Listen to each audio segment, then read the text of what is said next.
Welcome to 69X Minutes. I'm Erin Molan. It's great to have your company. We are the media now, without filters, fluff, and none of the BS we've been fed for decades. Just the biggest headlines, the boldest investigations, and the wildest stories straight from the X trenches. Real news, real fast, so let's get into it. Tonight, we sit down with multiple presidents from countries you may not know well, but where the globalist power games are very real, and no one is playing nice. Then in Washington, we chat with a congressman who wants to impeach a federal judge over trying to block Trump's deportations of Venezuelan gangs. The culture war escalates, with kids caught in the middle and public health debates morphing into global fights over control. And as conflicts stretch from Gaza to Eastern Europe, questions grow louder. Has the West lost its will or just its way? And in my take, anyone noticed that climate change has completely gone missing? Politicians are morally bankrupt. This is 69X Minutes. Serbia is experiencing some of its biggest protests in its history after a deadly railway collapse sparked outrage. Thousands have flooded the streets for weeks on end. But this isn't just about one disaster. It is raising questions about corruption, press freedom, and foreign influence. President Aleksandar Vucic is at the centre of it all, balancing ties with the US, Russia, EU talks, and rising pressure at home. Tonight, a preview from Mario's exclusive interview. Here, Vucic responds to the unrest, the media storm, and his next steps to save his country. You had to take Serbia from where it was during the war and what it's been through for so many years, even decades, and then through alliances, strategic alliances, get it to slowly become wealthier as a nation. Which was not easy at all. Which was still in progress. Today, we hoped at least that this year it was going to be the fastest growing economy in Europe. Now with these protests that are actually creating a lot of hurdles to us, we still believe that we can be one out of three best performed countries in Europe this year. It just needs it after everything it's been through. Many people don't know that the first military campaign by NATO was here in Serbia. It was actually in Bosnia against the Bosnian Serbs. That was the first one. The second one, I think, was Kosovo, Serbia during the Kosovo War. Yes, but in Bosnia it was a different case. But what was totally done in a totally legal way was that we call it aggression against Serbia, that was launched by NATO in 1999 without any permission of UN Security Council. It was a unilateral decision made by NATO, not by United Nations, not by anyone else. 19 countries participated in that. They attacked one small country that didn't have any chances but to defend itself. But the main problem was that they wanted to do it in order to be helpful to Kosovo Albanians to secede from Serbia. I think you're facing what some call your biggest challenge yet. 100 to 300,000 people on the streets. There is a mutiny, an unrest organized by wealthy and mainly rich people, a false elite that are not happy because they are not in power. When you look at protests like this, is it fair to say they were funded or they were encouraged by foreign organizations? The majority of the people were not paid by someone from outside. It means almost nothing because they cannot recognize the influence they are exposed to. When they watch the media platforms of United Group, they really believe that I was a part of that big drug dealing affair of Jovanjica, which I have never known anything about. But they were pursuing that campaign for 3 years. And after 3 years, just in one day, they were saying, okay, it was not true. It is not really connected with Vucic and his family. But for 3 years, you were persecuting, chasing myself and my family with pure lies. It doesn't mean that you are paid by someone, but these medias are paid by someone from outside as well. It works for years. You create a total network and everything else. When you see that you don't have political parties that are able to oppose to the parties in the government, then you create your own network through different NGOs in every single small city to raise the resistance movements and everything else, in order to use it. There are no demands for anymore. Because you're saying that you've No, it's not fulfilled. about us. Yeah, we did it, but they don't mention it even. But then how would you solve it? Because I think if they're frustrated by corruption in Serbia, I think there is corruption in Serbia. I think Serbia, after the wars it's been through, it's hard not to have. I think there is corruption all over the world. Having gone through what you've achieved in the last 13 years, even prior to that, but mainly the last 10 years or so, you've been very strategic in putting Serbia's interests first. The way you've dealt with China, the way you've dealt with the US, the way you've even dealt with President Biden. I've seen the way you've communicated with them, but you've also described Serbia's relationship with those countries. So I think the people's frustrations are fair, but then what is the solution in your opinion? So they have a few demands. You said you've fulfilled some of those demands to a certain extent, but then how would you be able to solve those frustrations? It's not going to be easy because there has been huge expectations raised among those people that were protesting, and they believe that it was an ongoing revolution. It's just a matter of time when we're going to overthrow that bastard, which is myself. They want to overthrow me, and that's it. And that's the only reason why they are not finishing their protests. Your term ends in 2 years. They can vote for whoever they want in the ballot boxes, correct? But they don't want to vote because they cannot win any elections. They cannot win any elections. Because if you really believe that there was 300,000, if you really believe that there was 1 million or 1.6 million, which I saw in different type of social networks, posts or whatever, then something's wrong with you. It shows that you live somewhere out of reality and you don't want to accept the reality and everything else. I do accept reality. I don't lie to myself. It's a huge number of people that is protesting all over Serbia. Huge. And I do respect that. And I know how it goes, and I know that today numbers are much smaller than they used to be 2.5 months ago. Much smaller. But nobody wants to recognize it because they don't want to live in reality. It was like a protest tourism, because there are rich people. You had in Niš around 11,000 people coming from Belgrade. Nice walk, nice stroll, good tourism, fantastic Instagram images. I believe that there is an ongoing investigation in this country, and I cannot reveal some facts because, to tell you the truth, I don't know everything. But what I heard is going to be a lot of issues regarding money laundering and everything else. Of course, there were good things they were doing, but there were very bad things they were doing as well. And now it's time to scrutinize it and to expose it to the world. And I think that it'll be good for the other nations, for the other people to see. Here in Argentina, President Milei declassifies Nazi red lines. These are post-World War II escape routes used by war criminals fleeing to Argentina. Under President Juan Perón, Argentina facilitated these escapes, offering refuge and financial support via Swiss banks.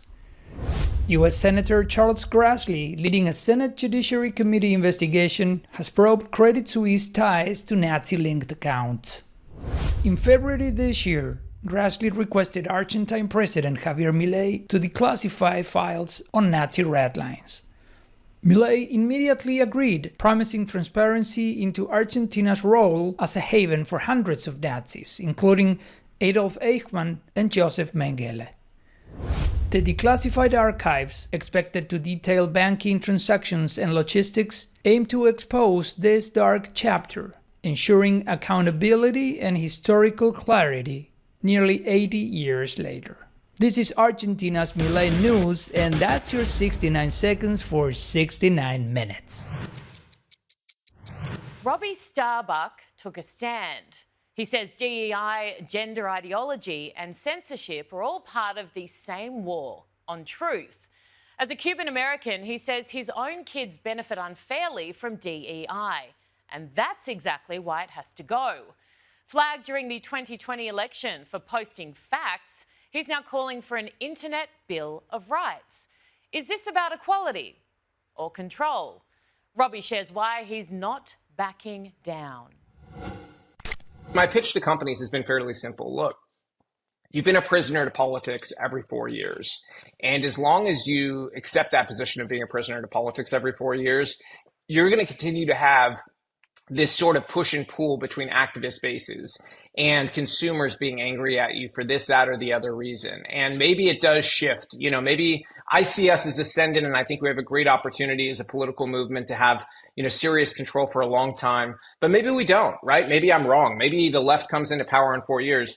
If you're a company, you really need to stake your position on corporate neutrality so you're no longer a prisoner to politics. And that means essentially be a company nobody can be mad at, right? So get out of the divisive political games and just focus on making a great product with great service. Because if you do that, people cannot be mad at you. When they come knock at your door and want you to back whatever political issue it is that they back, you say, you know what, we love having you as a customer. We don't get involved in politics that don't relate to the direct regulatory environment of our business. And it's that simple, right? And so CEOs have been enormously actually open to this after they've seen the fallout of, what's happened at John Deere, Tractor Supply, Harley Davidson, and Bud Light. They don't want to be that next story. All we've done is we've stated the many different side effects that scientifically are accurate.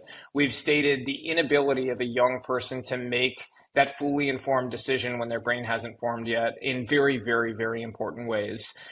We've pointed out the hypocrisy of the fact that we don't allow children to make other life-altering choices like that, but we allow them to make these life-altering choices. I think that should be very clear to people that there's a disconnect when we don't allow them to buy cigarettes because they're too young and sort of unable to make a rational adult decision, but we allow them to make decisions about destroying their ability to have children when they're older. We allow them to make decisions about chopping their breasts off when they're like 13, 14 years old. That's nonsensical, So as the adults in the room, we have choices to make, and we're going to look at what was done during this time period where you've got double mastectomies for little teenage girls, the same way we look back at like what the Aztecs did. It's barbarism, and so you can't pretend to be the good guy, pretend to have the moral high ground when you're chopping off the breasts of 13-year-old girls. That's just, that's a fact for the rest of humanity. If you're doing that, you're a part of it, you're assenting to it, you're saying this is okay. In fact, you're saying it's morally right. You are not a good person. You never will be. In any semblance of any society ever, you will never be the good guy. I don't care how many people pretend that you are. You're not. And so, the other thing too about the statistics based around how many kids are identifying as LGBTQ+. Cool. So let's wait 20 years and let's see what those numbers look like. When you look at the actual habits of these kids, they don't point toward this gigantic, sort of shift from what the norm has been. It points more to a desire to be socially accepted. The kids understood, because they're very smart, that people were being treated differently if they pretended to take on these victimhoods, right? And so we created the mess for these kids, and frankly, we need to help them get out of it. I'm Cuban. My family's from Cuba. I'm Latino. I actually benefit from DEI policies. My kids have a better chance of getting into schools and getting scholarships and getting jobs than white children do of those white progressives. And the irony is not lost on me. All they have to do, my kids, is check a box that says Latino instead of checking the box that says white, like their mom, my wife. And my kids lose that advantage when you get rid of DEI. I'm saying that's the right thing to do because it is unfair and wholly racist that my kids get an unearned benefit simply because they can check a box that says Latino.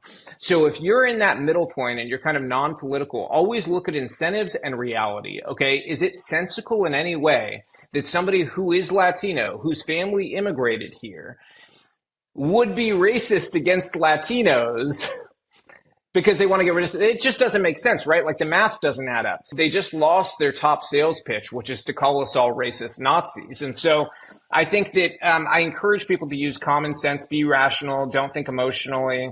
When they call Elon Musk a Nazi, maybe ask some questions, maybe see how far that thinking really has gone and see if it jives with what you're able to sort of understand from using your own brain. In the 2020 election directly afterward, Stanford and the Election Integrity Partnership, which is Orwellian name, is Orwellian as they come, they identified what they called the largest disinformation spreaders on the internet. And it was all Republican or right-wing accounts. They were able to escape any culpability for what they did because, it was just smearing us. The stuff that I was able to get a hold of through Jim Jordan and his office, some of the things that were reported as supposed misinformation on my account were things like saying, hey, double check that your ballot goes through the tabulator. It's a wholly legal thing to say. It's not saying your vote is not being counted or whatever. Like, it was literally just a statement saying, hey, do that. It's an extra way you can feel comfortable knowing your vote was counted. And it was things like that. And there was literally not one post that was misinformation. There was not one post that you could fact check in the future. Every single one was correct and factual. And yet I was put on that list by the EIP in connection with how they did this. I think you've got to have a legislative environment that looks at this very harshly and creates penalties for the censorship of private citizens. And I think we also need an Internet Bill of Rights, one that makes it very clear that we have the ability to do these things and that the freedom of the press extends to us as well, because many of us are doing journalism in more ways than the actual legacy media is doing or has done in recent history. And, you know, I think a lot of these protections have been sort of loosely applied, but we need a very concrete, you know, sort of way to say, hey, you can't do this. And I think an Internet Bill of Rights is the way to get that done. President Dodik is a leader on the run. He says the global elite have targeted him, punishing his refusal to let foreign forces reshape Bosnia's judiciary. Now the pressure, well, it's gone global. Interpol has just issued a red notice, turning a political standoff into an international pursuit.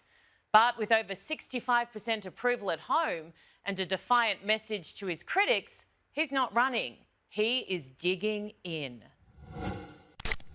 Basically, the globalist liberal elite in the world, the one that working on destroying the entire world, and we can see them maybe in the best and most famous way to the Biden's administration, the people of the Biden's administration, that who didn't respect any of our customs. They brought this German citizen and says he is a high representative. In the Dayton Peace Accords, it says that if you are even high representative in the form of that function, you need to be confirmed by the UN Security Council, and that doesn't exist. It wasn't confirmed by UN Security Council. So this is the old Biden's administration structure, and the swamp, the globalist swamp of Brussels, of the institutions of Brussels, and they don't accept even President Trump.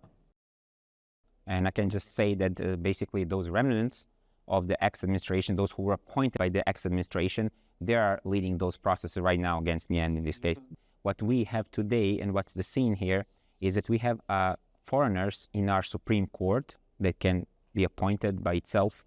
And also we have a high representative, the office that proclaim that they can introduce new laws, even it's not in our constitution, it's nowhere. They just issue a decree and says who goes against it, it's against the law of Bosnia and Herzegovina. When I arrived to Israel on Wednesday, I arrived normally with no international red warrant or anything, a red notice warrant. And they found out that I'm in Israel and this conference. And this morning they issue the basically arrest warrant through the Interpol and to make it. I basically just found out to their media. They first go to the media and I didn't even receive anything officially. I just saw it as a public news already. Those people who now issue those arrest warrants are the same people who are supporting right now Hamas in Sarajevo and those terrorist attacks.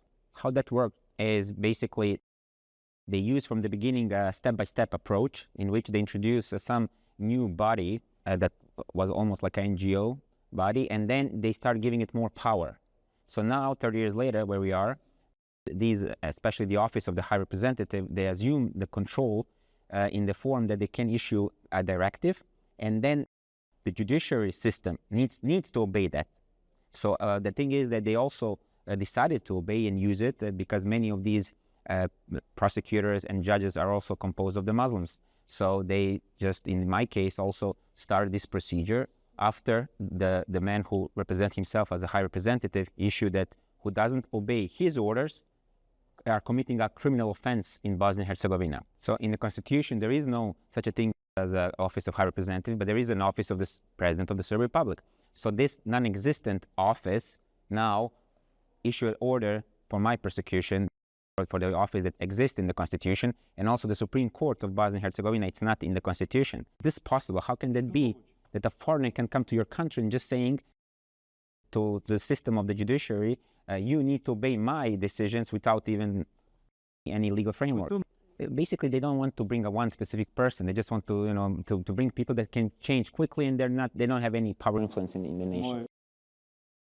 So what's happened is I supported during the first election, I supported President Trump before he was elected, and They then decided when he was elected, but before the transition, to issue the sanction. That's the beginning. So the previous administration issued a sanction, and now they continue that in that shape and form. So what's happening now are basically the remnants of the old structure administration through the U.S. Embassy that are acting. Is that he is putting a jeopardy into the Dayton Peace Accord, that he is putting the peace in Bosnia and Herzegovina into some type of jeopardy, which is a lie. There's no conflict in Bosnia. Very simple for you to understand. When President Trump says that the ex-Biden administration caused a huge harm to the people of the United States, you can just imagine how much more of evil they cause to places like Bosnia and Herzegovina.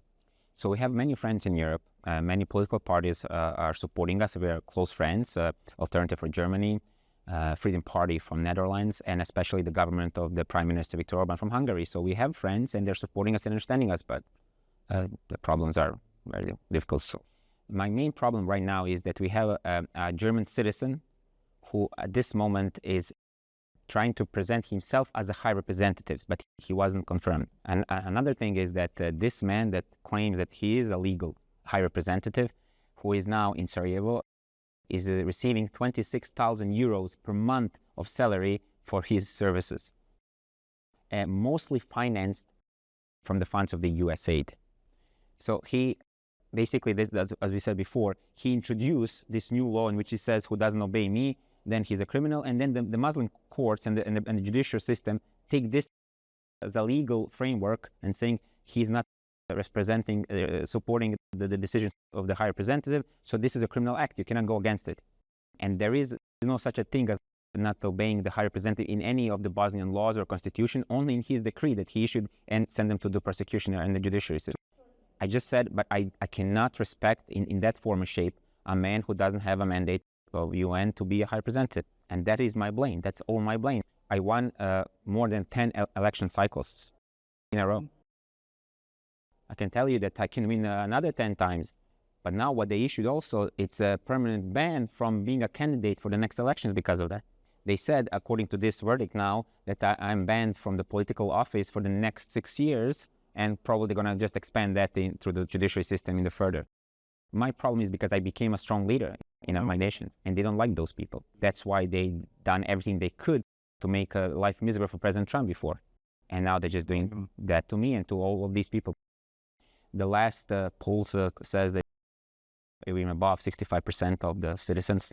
If I was at 10%, I would not have this problem for sure. Rep. Eli Gill wants a federal judge impeached. Why?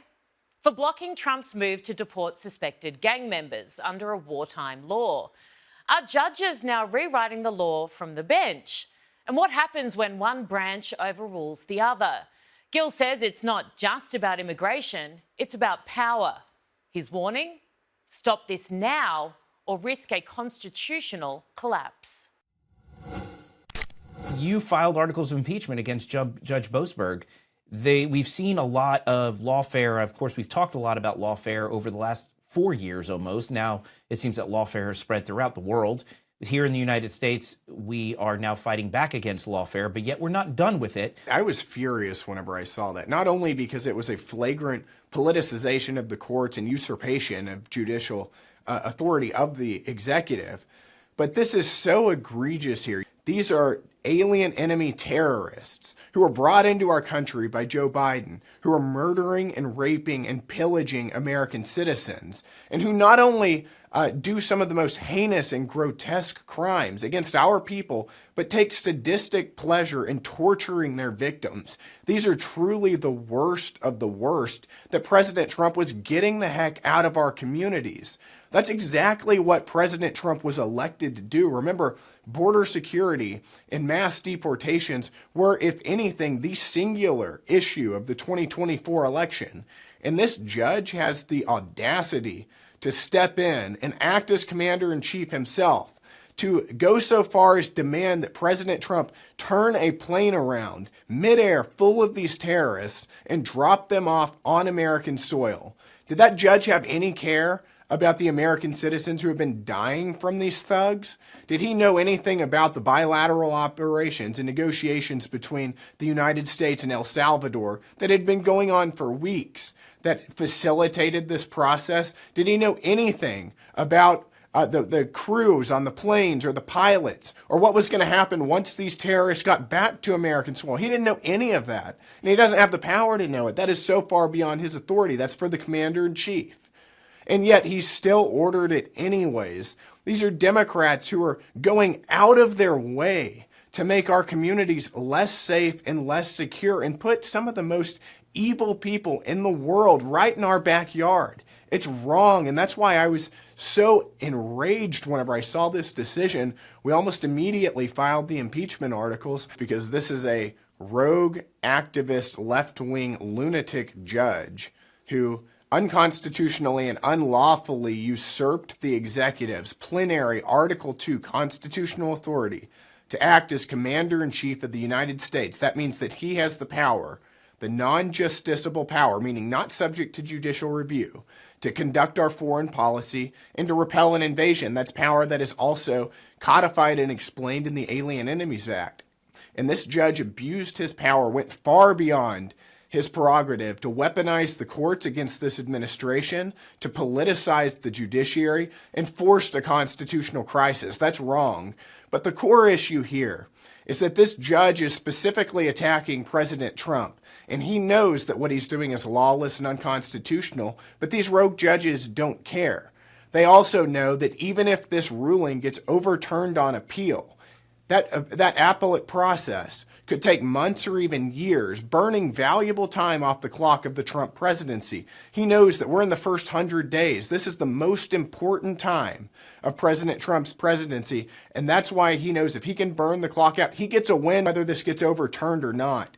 That's wrong. The process itself, in other words, is the judicial coup. This is a prerogative of Congress to impeach rogue activist judges who are violating the terms of our Constitution, as this judge is. That is a core part of the separation of powers and checks and balances, is that there's oftentimes a little bit of tension between the branches, and whenever the judiciary oversteps their authority, it is our prerogative, our right, I think our obligation, to put them in check. They also have the power at times to put us in check and to put the executive in check, but this is so far beyond their authority, we have an obligation to act. That's a core part of our system. Impeachment is one potential remedy. I think that it is just and that it is proper in this case, and I hope that we go that route. But there are other options as well. Next week, we're going to be voting on a bill by Representative Issa that limits circuit court judges, or it stops circuit court judges from issuing nationwide injunctions. So it limits their jurisdiction. There are other ways we can limit their jurisdiction as well, related to temporary restraining orders, which was the case in this case here. We can go the financial route. We can start defunding courts or defunding individual rulings according to the law. So there are a lot of different routes we can go, but we do have leadership now in Washington who's going to be pursuing this aggressively. And I'm excited to see where this goes from here. You know, we had a secure border under President Trump in his first administration, and Joe Biden unleashed the floodgates of illegal aliens coming into our country for 4 years. We think that somewhere north of 15 million illegal aliens came into our country, including terrorists, people from all over the world. We've seen border apprehensions drop by over 95% already since Trump has gotten into office. As he mentioned, we didn't need new laws. We just needed a new president who would enforce the laws that were on the books and who was actually looking out for the American people. You know, we see my colleagues on the other side of the aisle too often are interested in advancing the interests and the agenda of illegal aliens over American citizens, putting our people at risk. There's a fundamental question of who does Washington represent? Does it represent the interests of illegal aliens or the American people? So many Republicans even have run on securing the border and didn't do a single thing President Trump did. That's promises made, promises kept.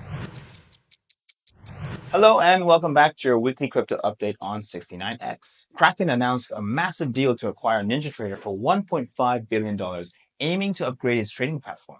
On the investment side, France's state bank, BPI France, announced a €25 million investment into smaller cryptocurrencies. DeFi lending platform Abracadabra, known for letting users borrow stablecoins using interest-bearing tokens, lost $13 million in a flash loan attack. The incident highlights ongoing vulnerabilities in decentralized finance protocols. In regulatory news, Paul Atkins, President Trump's nominee for the new SEC chair, signaled a pro-crypto stance during his Senate banking panel confirmation hearing. He has been an outspoken critic against Gary Gensler, the former SEC chair, and declared digital assets a top priority. And in a shocking turn, crypto influencer BitBoy, also known as Ben Armstrong, was reportedly arrested after a live stream confrontation. He faces charges related to trespassing and harassing a judge. And that's it for this week's market recap on 69X. Thanks for watching, and I'll see you next time. With over 41 million Americans on SNAP, lawmakers are debating whether taxpayer dollars should cover soda and junk food, or whether it's time to cut the sugar. Robert Kennedy Jr. calls it poison. Trump, well, he drinks it from a wine glass. Now, Eric Bolling unpacks the battle between public health and personal freedom, as the soda lobby braces for a full-blown war in DC. This is big soda versus big government, and the fizz is just getting started. You know, President Trump always said that among his goals was making America healthy again. It's why he brought RFK Jr. on board. Here's RFK Jr. just this week. Streamlining HHS is part of a shift to new priorities, especially ending the chronic disease epidemic with clean water, safe food, effective medicine, good science, radical transparency, and a healthy environment. Well, now going on, there's a massive debate about whether federal subsidies should be used to buy unhealthy foods, including sugary sodas and ultra-processed foods like candy bars, chips, etc., via food stamps. Food stamps, or what we call SNAP, are a major way Americans buy that kind of junk food. And RFK and Agricultural Secretary Brooke Rollins, as part of solving the healthcare crisis, want to put an end to using food stamps to buy that kind of food. Listen. I look forward to working with Bobby Kennedy as we figure out, do we have the healthiest choices? So when a taxpayer is putting money into SNAP, are they okay with us using their tax dollars to feed really bad food and sugary drinks to children who perhaps need something more nutritious? Because those foods contribute to obesity and a whole load of health problems in both kids and adults. Think diabetes, heart disease, some of the leading killers in the country right now. So because most people who use food stamps are also on Medicaid or other government-funded health programs, taxpayers are picking up both tabs. We pay for the soda, and then we also pay for the resulting medical bills. And here's the thing, soda is the item most often purchased with SNAP benefits. Just some numbers here. In 2015 and 2016, obesity-related treatment cost taxpayers about $60 billion per year, and that number has climbed exponentially ever since. Another number, about 23% of food stamp dollars go to things like soda, candy, and chips. That's about $25 billion a year. Cutting the soda out would save health, lives, and money. It'll make this country a lot healthier, maha, but also wealthier. MAGA, win-win, right? Aren't we all on the same page here?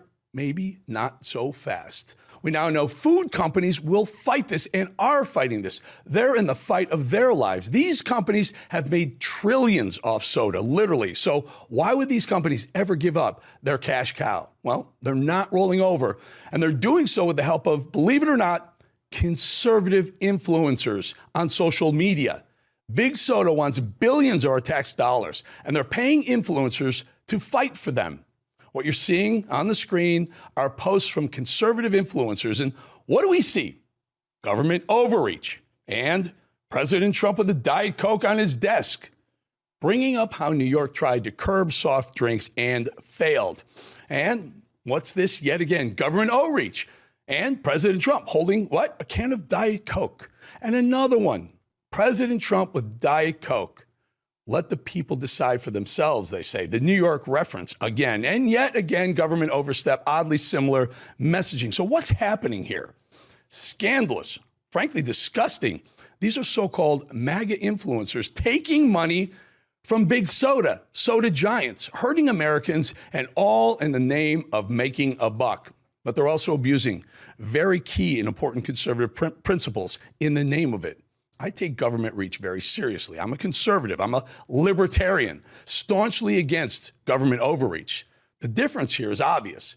In New York, they tried to stop people from drinking soft drinks by taxing the drinks, par for the course in what's become one of the more socialist cities in this country. But this is not the same thing. American taxpayers are giving that money to the millions who collect SNAP payments, and we also foot the bill for the medical bills that results from eating and drinking that stuff. That makes this anything but government overreach. In fact, it falls squarely into the DOGE initiative, cutting the fat, literally.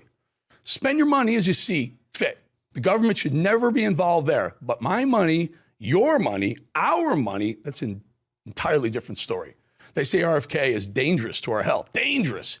That's what they always say when someone threatens the status quo, or even more importantly, threatens profits.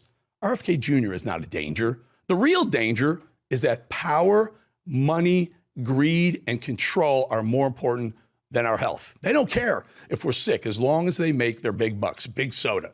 And that is more certainly absolutely worth questioning. Big soda is panicked right now, using any and every trick up their greedy little sleeves. Follow the panic, and the real answers are never too far behind. I just never thought those who pretend to be in the fight with us, Maha, will be letting us down so badly. Screw the American people. Doesn't sound very MAGA to me, but I guess following the money was more important, and the battle goes on. For 69 minutes, I'm Eric Bolling. Hi, my name is Scott Adams. I'm host of the Scott Adams Show. I'd like to talk a little bit about Ukraine and the opportunity for peace, because it seems like the West and the G7 nations, EU and NATO, have been reluctant for peace. And their expansion actually has caused the reaction that nobody wanted from Russia. And, we're in this conflict. We have Trump as the leader of the free world now, with the new leadership in the United States, pushing and advocating for peace. And we also have someone like J.D. Vance that gave one heck of a speech in Munich at the Security Summit, in Paris at the AI Summit. AI systems developed in America are free from ideological bias and never restrict our citizens' right to free speech. And talking about censorship and some other things that were related to democracy and everything that we're defending. This is Scott Adams, and that is your 69 seconds. The United States believes that Iran is days away from nuclear capability. Let me say that again. Days away. That should strike fear into the hearts and minds of every single person in the world. This is utterly terrifying. Are we taking this seriously enough? It doesn't appear so. What's going on behind the scenes that we may not know about? So many questions, and here to give us some answers, former IDF spokesperson, Jonathan Conricus. I want to start by asking your reaction to that news regarding Iran and its nuclear capability. Is that surprising to you? Is that quicker than you might have thought? Unfortunately, it isn't surprising. And I think that the Iranian regime has been on the path of achieving nuclear military capabilities for a long, long time. And I won't be able to vouch for the specific accuracy. And there's also a bit of conflicting reports within the US system. Some intel officials claim otherwise. But the bottom line for me is very clear. The Iranian regime is on its way to achieving nuclear military capabilities. The world has been trying to use diplomacy and negotiations and sanctions for the better part of around 15 years. Yet here we are. We have a fundamentalist, crazy regime that is very close to achieving nuclear military capabilities, and that will change the balance of security and the political balance in the Middle East and probably in the world. And that's something that needs to be prevented by any means necessary. We've just come off the back of 4 years of complete lack of action in any way, shape or form under the Biden administration when it came to Iran. He was asked, are you worried? He'd said, they know not to do anything. A week later, they kill US troops. We've now got an administration who is actually backing up what they are saying. They're attacking the Houthis at the moment. A lot of chatter out there that the US has its eyes on Iran to do something practically, physically. What's your read on that? So the way I see it is that there are negotiations, there's signaling, there's communications, US president, the Iranians, Israel. and everybody are still posturing and indicating to the other side their ability to take military action. The Iranians have been exposing new missile bases, and they've been touting new capabilities that they developed, whether it's drones or missiles or naval capabilities, and you can see a steady drip of those messages and announcements by the Iranians. The point of that is that they're signaling that if you try to attack us militarily, we'll be able to retaliate, and we have the ability to destabilize the Middle East. But Israel is ready, has the capabilities, has proven twice already that it can penetrate Iranian air defenses, and it can deliver ordnance wherever it needs to do so in Iran. And the US has been moving assets and capabilities closer to the theater of operations in the Middle East, and also indicating that if negotiations don't go well as President Trump wants, then there is a willingness and a military capability to use the military option. Bottom line of all that, we're still in the negotiation stage, and I think that President Trump is using Israel as the stick in this equation, telling the Iranians that if you don't go ahead and come to the table and agree to disarm completely of your nuclear capabilities and agree to immediate, full, comprehensive inspections of each and every facility that is related to nuclear matters in Iran, then the other option is the Israelis, and the Israelis are ready to go. So, Jonathan, we're talking about the potential nuclear capability of a place like Iran. Why doesn't Israel have nuclear capability? Well, Israel has a policy of ambiguity on that matter, which is quite a few years old, and it's designed to keep Israel's enemies guessing about Israeli strength and military capabilities. I think most of our enemies assess that Israel has nuclear capabilities, and I think that they understand that if Israel is brought within an existential threat, Israel would be able to use those capabilities. Reportedly, and I think our enemies understand, Israel also has the ability to what's referred to as second strike, even if, God forbid, Israel should be attacked by nuclear weapons and suffer a tremendous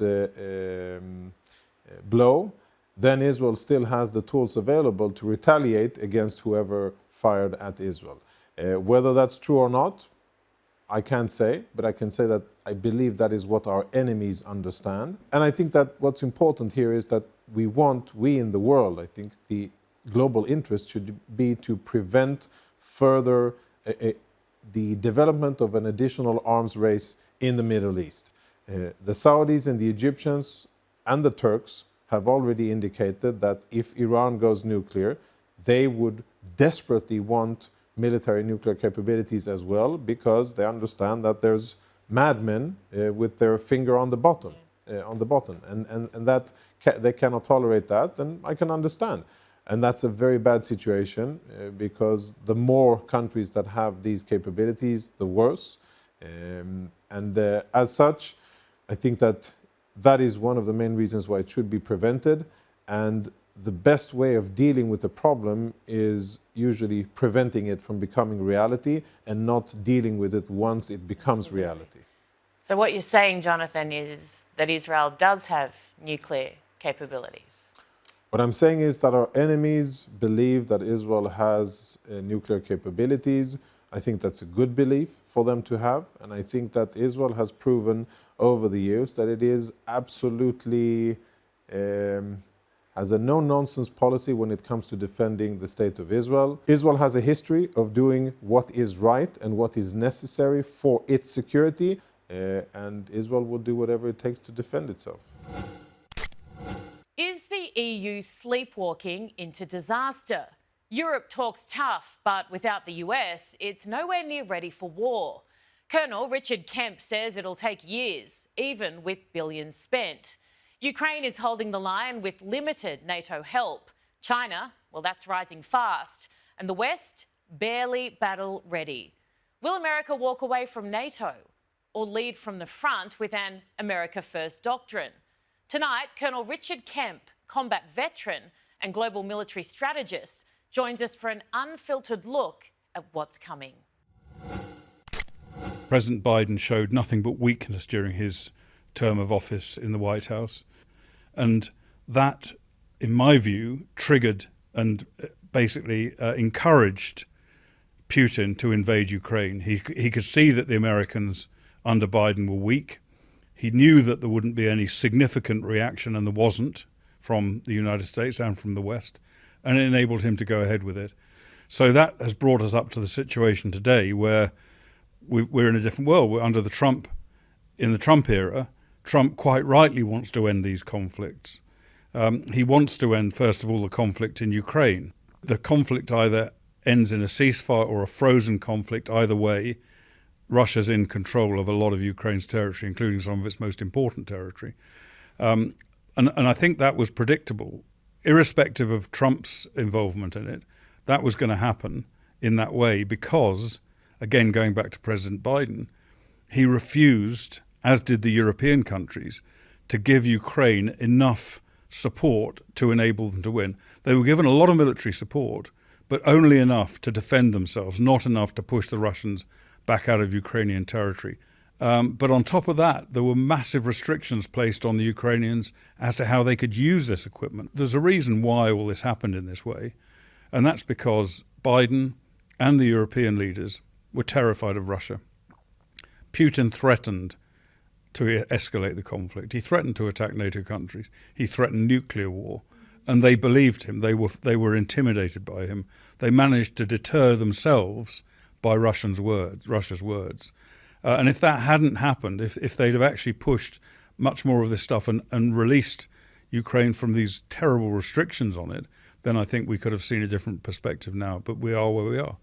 A lot of people are highly critical of President Trump's relationship, or what they perceive as his relationship with Putin. If Trump wants to persuade Putin to reach an agreement, albeit not a very good one for Ukraine, but if Trump wants to do that, he can't be attacking Putin. He's got to be talking to both sides. It's a terrible thing to have to do, but he has to do it. And so I think that will be the way it will unfold. It will get to this point, I think. And don't forget the other thing in Trump's mind, and quite rightly, is that he's got to worry probably predominantly about China. China is probably the greatest threat and potential threat the world has today. Part of his thinking, I believe, in his relationship with Russia, is to try and split Russia off from China. Well, one of the problems, of course, with Russia coming out on top in the Ukraine war, which it looks like it's going to do, one of the problems of that is, of course, that in a way encourages China to be more aggressive, in the same way as the withdrawal from Afghanistan encouraged Putin to be more aggressive. I think this end situation is likely to encourage China to greater aggression, and America has to be ready to counter that. And that's a fundamental reason why it's so important that European countries stand up and control Europe, basically. So the US shouldn't have to worry about Europe. It should be focused on China and the Middle East, and therefore it should leave Europe to the to the interests of the Europeans. The problem with that is that Europe is a very weak geographical region. They do not have the political will to stand up for themselves. And that's something that they're actually, Trump warned the Europeans back in 2018 that they could no longer freeload on the US in NATO. He warned them about that, quite rightly. They didn't take it seriously.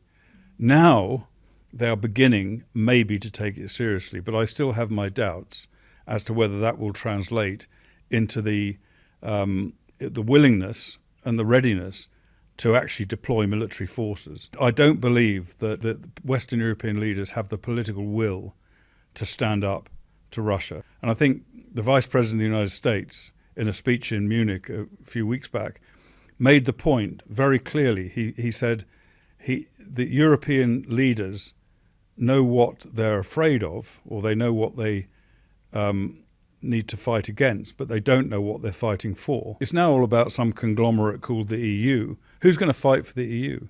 I don't believe the US is going to withdraw from NATO. It's obviously anything is possible, but I think it's quite unlikely that's going to happen.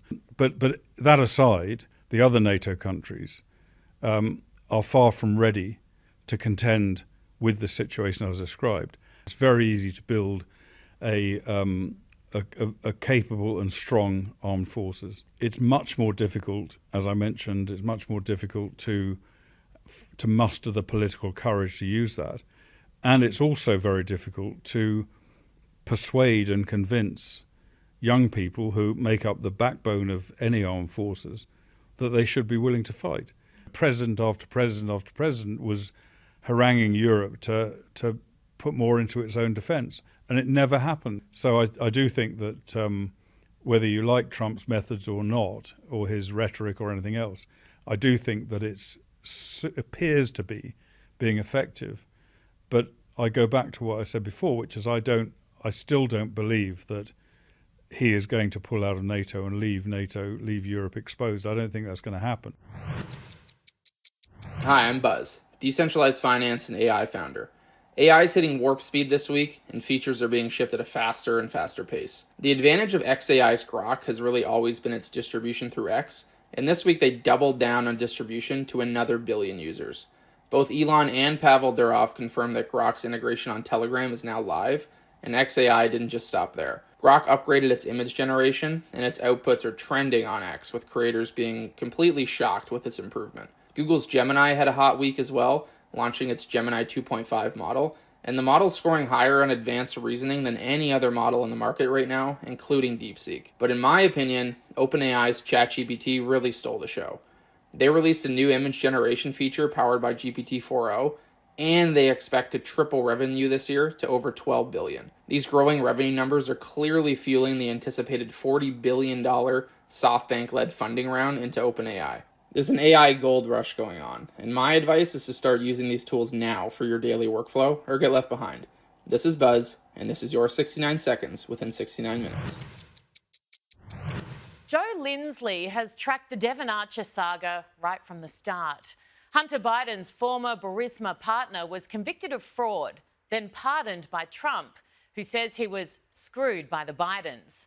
Archer testified against the family. Now he's free, and he's speaking out. Joe tells us what it means and what could be coming next for its impact on Ukraine. Russia. It was all that dossier. Bullshit. It was based on Hunter Biden. Are we at last cracking the code that has afflicted our politics for so long? Here in Kyiv, amid a new wave of Russian bombings, while people still gather in parks and play soccer, I'm witnessing a startling threat emerging. The entire effort to block Donald Trump from power just might all trace back to Moscow with an assist from the Clintons. Let's take a look at how Ukraine is connected to this story. Wow. You know what? That's actually, yeah, I've actually never thought of it. If you caught our report last week, you saw we've been one step ahead of everyone else. We reported how the Moscow-connected energy firm Burisma hired Hunter Biden and Devon Archer, not from Ukraine, but from Russia.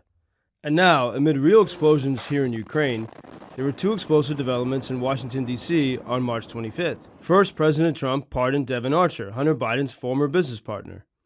And second, Trump declassified the FBI's internal Crossfire Hurricane documents, the Bureau's now discredited investigation into what the FBI claimed were Trump's ties to Russia. We reported last week here exclusively on Devon Archer's 2023 congressional testimony in which he confirmed that the Burisma deals were signed not in Ukraine but in Moscow. When you understand that detail, a bigger, more sensible picture starts to snap into place.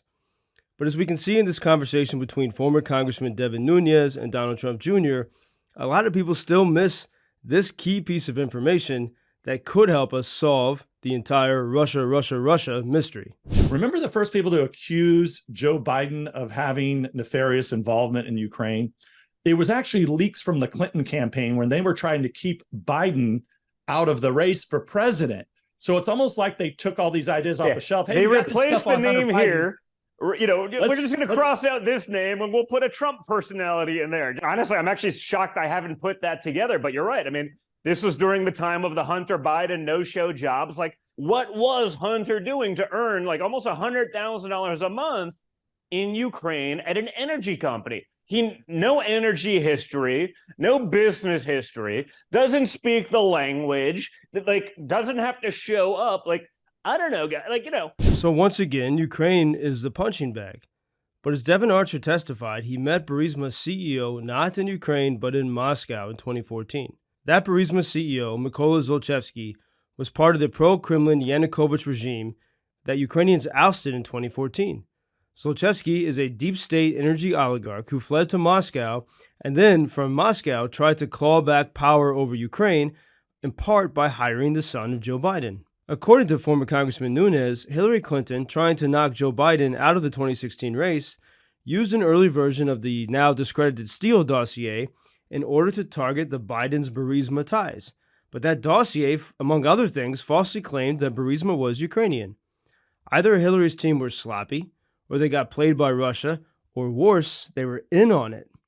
Because as we've shown here repeatedly, Burisma's CEO was a fugitive from Ukraine hiding in Moscow, trying to restore the old pro-Kremlin regime.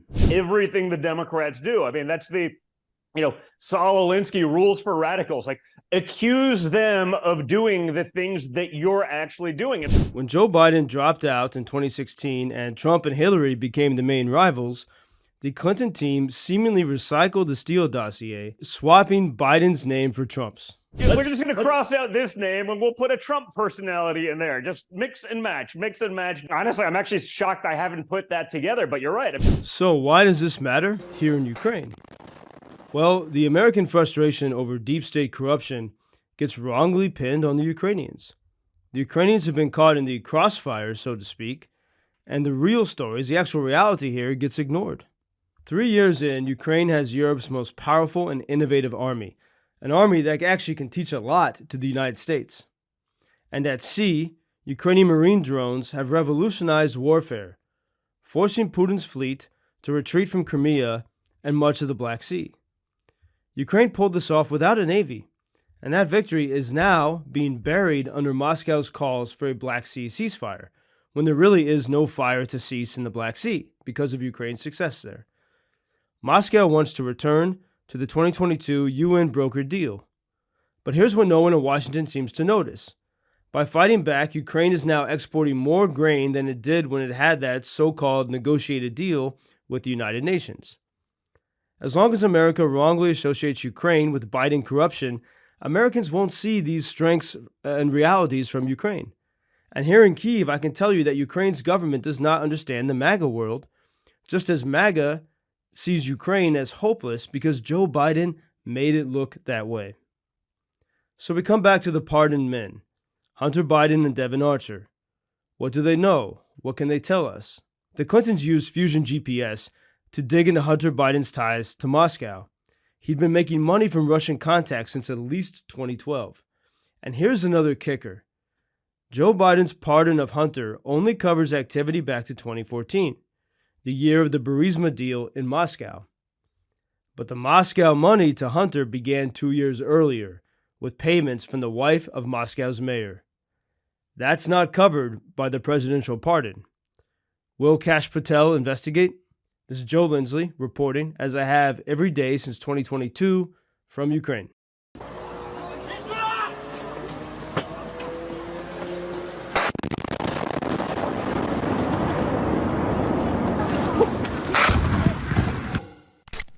What happens when AI stops learning from us and starts thinking like us? Ben G joins us for a sneak peek into Uncanny Valley, where the path to artificial general intelligence raises bigger questions. Where does intelligence end and consciousness begin? Can machines ever mirror the human mind or, terrifyingly, surpass it entirely? Full episode drops Friday only on X. I don't think that robotics or any particular form of embodiment is necessary for AGI. If you're aiming to make a human-like AGI, then a vaguely human-like embodiment is very convenient for a number of different reasons. It lets us draw on analogy to the human mind more robustly, right? I mean, the human mind is the intelligent system we understand best. We don't understand it that well, but we understand it better than others, right? And I mean, our minds evolved in large part to control our bodies. So, I mean, having an AGI mind controlling a vaguely human-like body gives us a lot to go on. The other key point is once robots work better, and we seem to be close, then putting our would-be AGI systems in robots lets these systems cruise around in the human world and interact with us, interact with the same things that we're interacting with, right? My friend Pei Wang, a longtime symbolic AI researcher, he wrote a paper once called "A Laptop is a Body." The point being that, okay, yeah, your AI system does need to interact with the physical world somehow, especially if us humans are going to deal with it all, but it's not like there's really much of a choice, right? So it's more like, what are the sensors and what are the actuators, right? And how important is it the sensors and actuators are human-like instead of like the camera and microphone, or instead of sending, packets across network connections. Another anecdote about that, I was giving a talk once about embodied versus non-embodied AI. And after the talk, some lady come up to me talking about, I'm so excited someone's really working on like disembodied AI. You mean like poltergeists, right? Like AIs that are in energy clouds floating around. And I've encountered many of them, right? So, but I pointed out to her, this was not really a disembodied AI, right? I mean, the poltergeist was embodied in some conglomeration of ball lightning or something that was hovering around her living room, sending psychic messages to her. It was a different kind of body, but it was not no body, right? Well, it's the most obvious question that nobody can answer appropriately without giving a bunch of vague disclaimers, which is, what is AGI?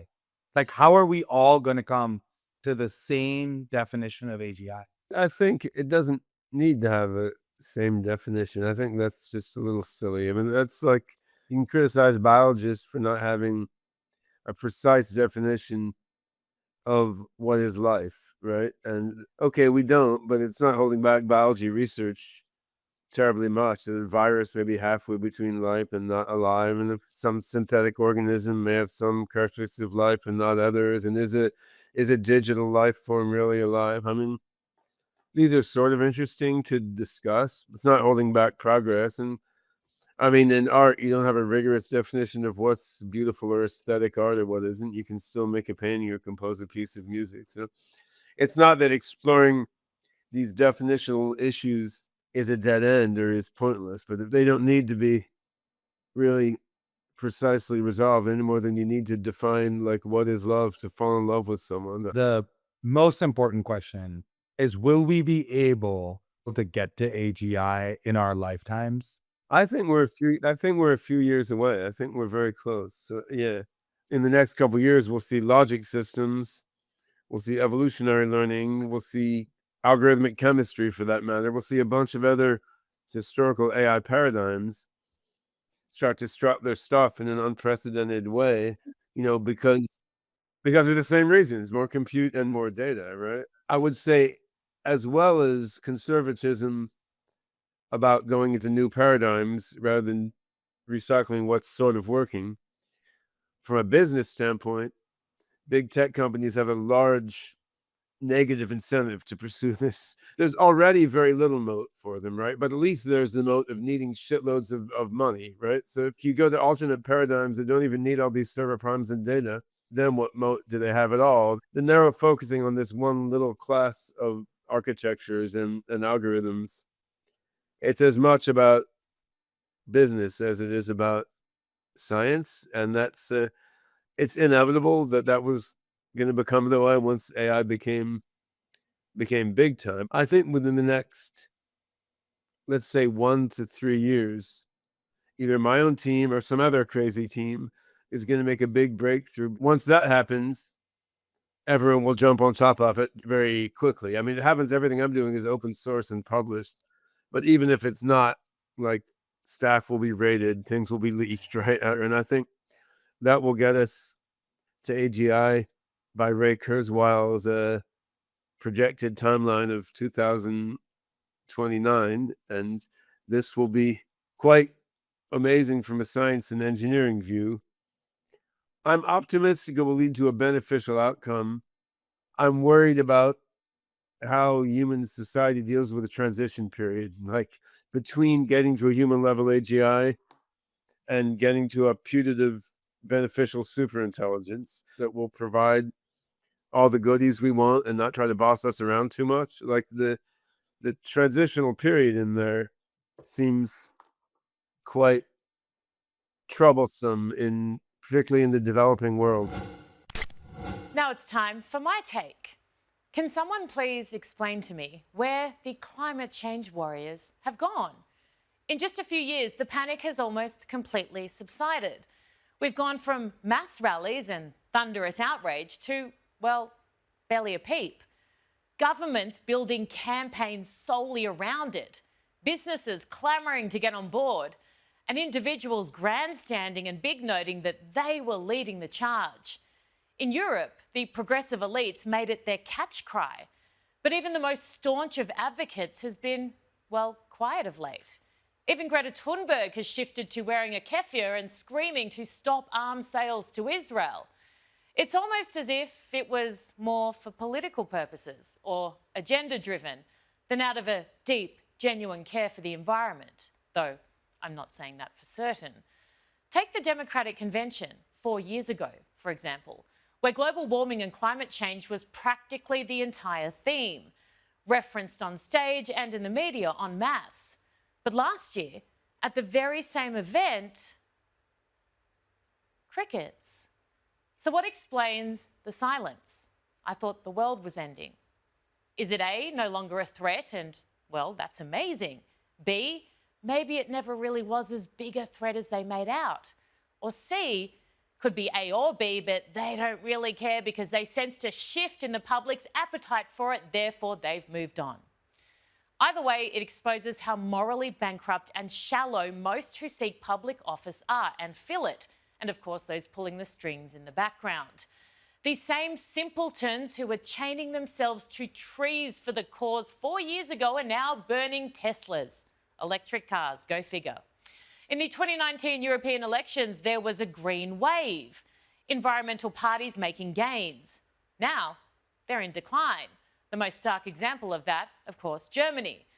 This rejection by the vast majority of countries, particularly in Europe, of policies that do little, if nothing, to improve lives is, well, eye-opening.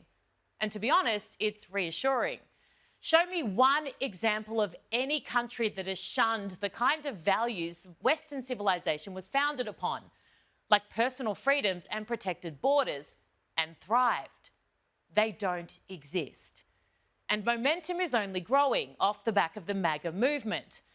People don't necessarily want far right, but what they crave is a government that is sensible, deploys common sense, puts its people first, and preserves the way of life we know works from, well, lots of experience. The very values generations before us have fought and died to protect. So any increase of movement away from the woke progressives globally off the back of Trump is a very good thing for freedom, for democracy, and for a better life for all. Don't let the lingering lefties try and convince you otherwise. They've been exposed. They're desperate and they're panicking, and very, very much on the way out. Well, that's it for 69X Minutes, where the real stories get told. I'm Erin Molan. Thank you so much for joining us. Great to have your company. No spin, no censorship, just the truth. We'll see you next Sunday.